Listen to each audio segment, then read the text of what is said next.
अगर आप कर्जे में हैं और आपको समझ में नहीं आ रहा कि कितना पैसा हम कहाँ दें, कितना पैसा हम खर्चे के लिए रखें, कितना पैसा हम कर्जे से उभरने के लिए दें, मेडिकल के एक्सपेंसेस कैसे बियर करें, किस तरीके से सेविंग्स करें, अगर ये सारे सवाल आपके दिमाग में चल रहे हैं और वो भी तब जब खास तौर पर आप पूरी तरीके से लोन के ट्रैक में फंस चुके हैं, तो ये वीडियो आपके लिए है।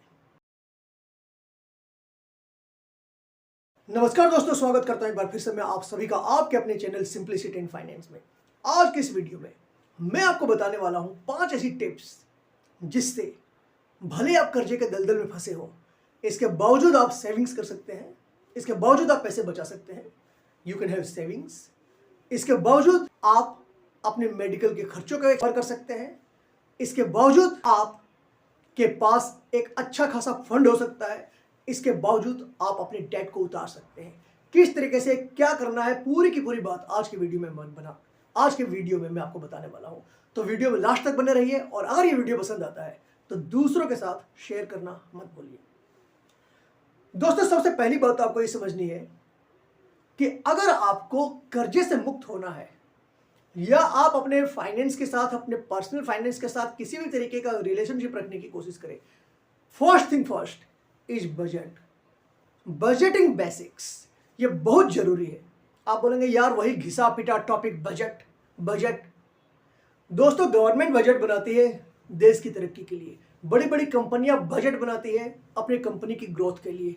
आपको अपनी खुद की ग्रोथ के लिए बजट बनाना पड़ेगा।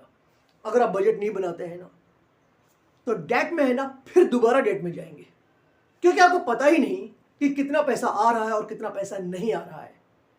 बजट बनाने का मतलब होता है आपके मनी के लिए, आपके पैसे का एक प्लान।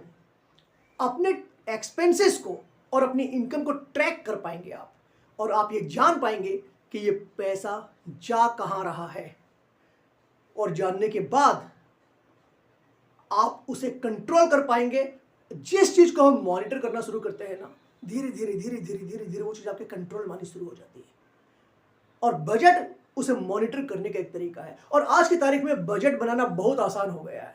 इतने सारे ऐप्स आ गए हैं, इतने सारे टूल्स आ गए हैं कि आप अपने मोबाइल के थ्रू ही आसानी से बजट बना सकते हैं।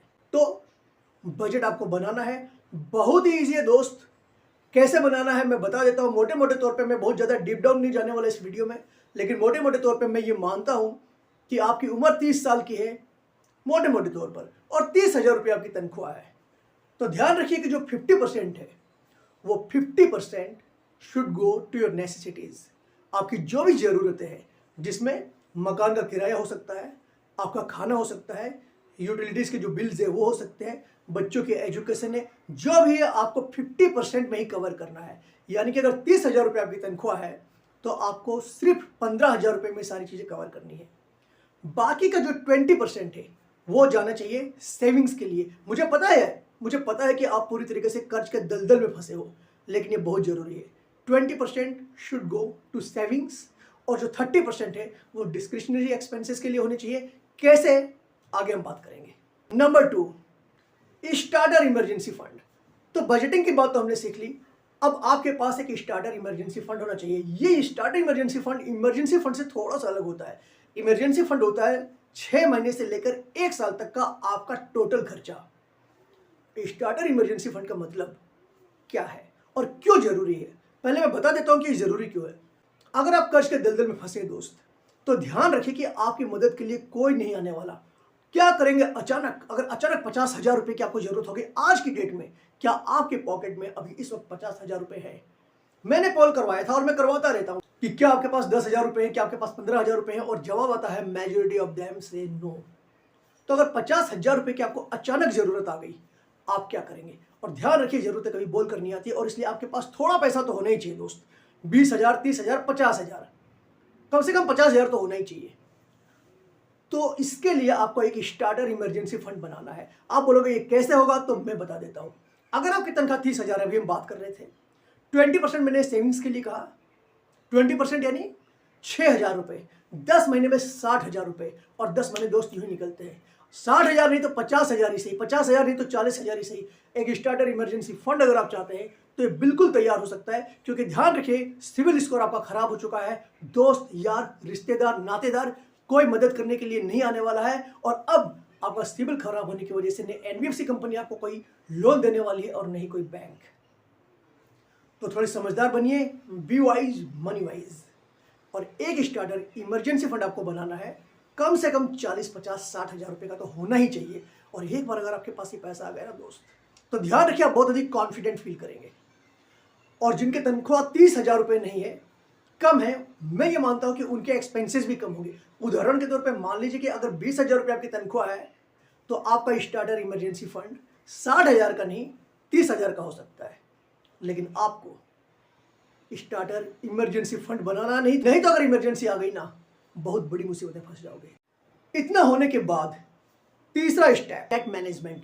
अब आपके पास जो डेट है, कर्ज है, ये तो आपको चुकाना ही है, चाहे आप सेटलमेंट करके चुकाएं चाहे आप उसे वैसे चुकाएं, चुकाना तो आपको है ही। तो 50% आपका खर्चा जाएगा कहां? आपकी जरूरतों के लिए। 20% मैंने भेज दिया आपकी सेविंग्स के लिए। हो गया कितना? 70%। जो 30% आपका बच गया है, आपको उसे इकट्ठा करना है और इसी से आपको अपना कर्ज चुकाना है। 30% का मतलब क्या है? अगर 30,000 रुपये आपकी तनख्वाह है, तो 9,000 रुपये महीने के, यानी कि 10 महीने के 90,000 रुपये। तो सबसे पहले आपको करना क्या है कि आपके जो भी डेट्स हैं, जितने भी लोन्स हैं, उन सबको आपको लिखना है कि इतना है, इतना है, इतना है। और जो सबसे छोटा लोन है, सबसे पहले आपको उसे ही चुकाना है। सेटलमेंट की बात कीजिए अगर काफ़ी टाइम हो चुका है तो, और जो भी सबसे छोटा है आप पहले उसे चुकाइए और उसके बाद उसे स्ट्राइक ऑफ कर दीजिए, उसे कट कर दीजिए कि हो गया, जीत गया, पहली जीत आ गई है हाथ। आप इंटरेस्ट वाइज मत कीजिए। आप देखेंगे इसका बहुत ज़्यादा हाई इंटरेस्ट है, तो पहले मैं इसे कर दूँ। तो ध्यान रखिए कि जब आप छोटी छोटी चीज़ों को जीतते हैं ना, तो एक कॉन्फिडेंस बिल्डअप होता है। उसकी बात हम बाद में कर लेंगे, वैसे भी हम सेटलमेंट करवा सकते हैं अगर हाई इंटरेस्ट है तो भी आपको अच्छा खासा डिस्काउंट मिल जाएगा। लेकिन अगर कोई छोटा मोटा लोन है तो आप उसे जल्दी से जल्दी खत्म करने की कोशिश कीजिए। और ध्यान रखिए 9,000 रुपये हर महीने बचाकर आप आसानी से बहुत सारे छोटे मोटे लोनों को अगले आने वाले 1.5 साल, 2 साल, 2.5 साल में ख़त्म कर सकते हैं। तो ये 30% जो है आपको consistently with very high discipline बचाने हैं, so that you can pay off your debts. Fourth, now make an emergency fund. आपका कर्ज उतर चुका, आपके पास एक स्टार्टर इमरजेंसी फंड भी है। अब आपको उस स्टार्टर इमरजेंसी फंड को अब बड़ा करना है। अभी तक 40-50-60 हज़ार रुपये का जो भी होना था।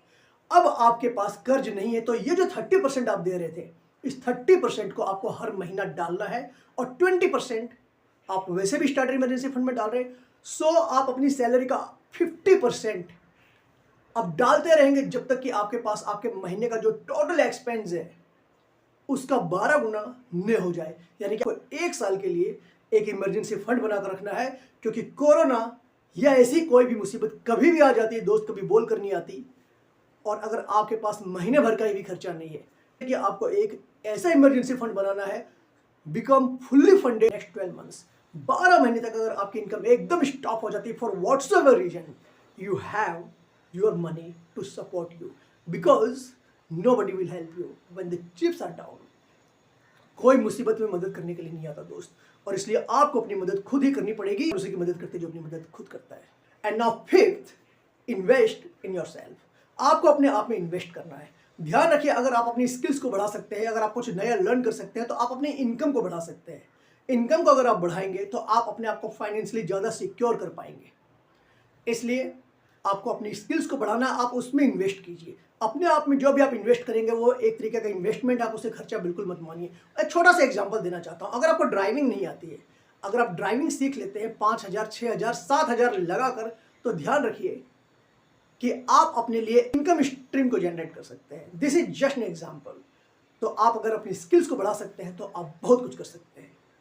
ये हो गए मेरे 5 पॉइंट्स, और इनके बाद में एक बहुत इंपॉर्टेंट बात आपको बताना चाहता हूँ। दोस्तों ध्यान रखिए, ये सारी चीज़ें करने से पहले एक और ज़रूरी चीज़ है जो मैंने आपको पहले नहीं बताई, लेकिन अब बता रहा हूँ।